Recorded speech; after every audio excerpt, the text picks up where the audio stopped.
Habang nananatiling mataas ang approval at trust rating ni Vice President Sara Duterte, kabaliktaran naman ang kay Pangulong Ferdinand Marcos Jr.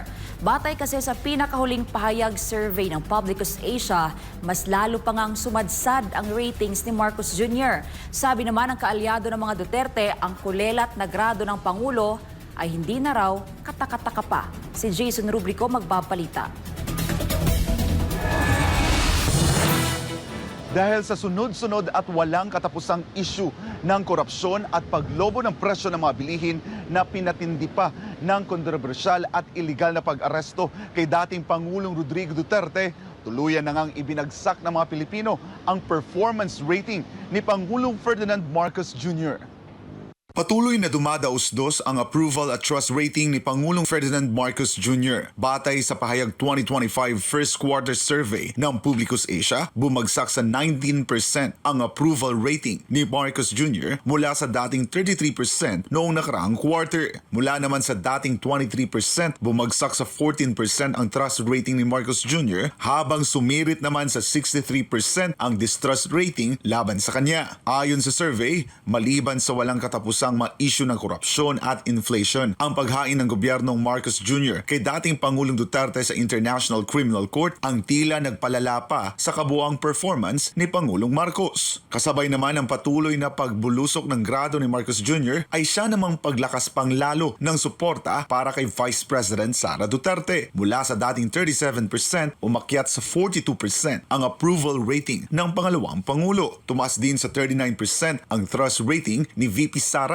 mula sa dating 31%. Ayon sa pahayag survey, lumakas ang suporta kay VP Sara sa lahat ng rehiyon sa bansa, lalo na sa Central at North Luzon, Visayas at Mindanao. Sabi ng kalyado ng mga Duterte, hindi na raw katakataka ang nasabing survey results. Ayon kay Attorney Salvador Panelo, hindi na nakakagulat ang pagbagsak ng ratings ni Marcos Jr. at kung hindi siya magbabago, maaaring maulit ang manangyari sa kasaysayan ng bansa. Hindi na katakataka at inaasahan sapagkat yan po mawalang galang na sa ating kaibigang presidente.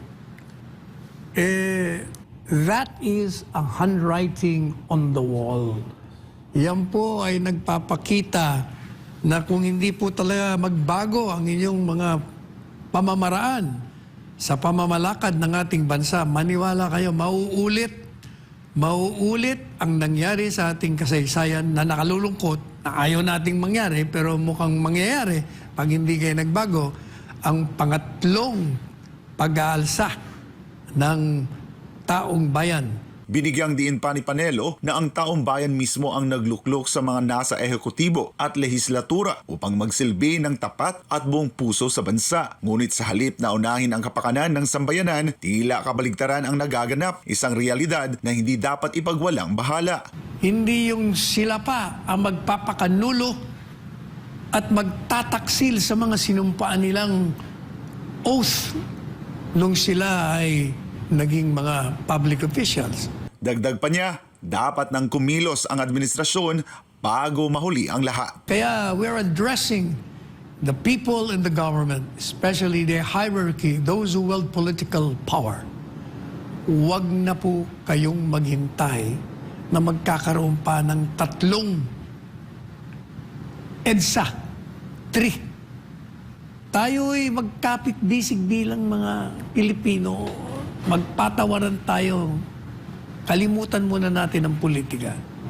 Para umakyat na ho tayo, hindi pwedeng palagi tayo nakalugmok. Batay din sa pahayag survey, kabilang ang mga isyu sa korupsyon, iligal na droga at mataas na presyo ng mga bilihin sa mga dapat tutukan at bigyang solusyon ng Administrasyong Marcos Jr. Para sa Diyos at sa Pilipinas kumahal, ako si Jason Rubrico, SMN9 News.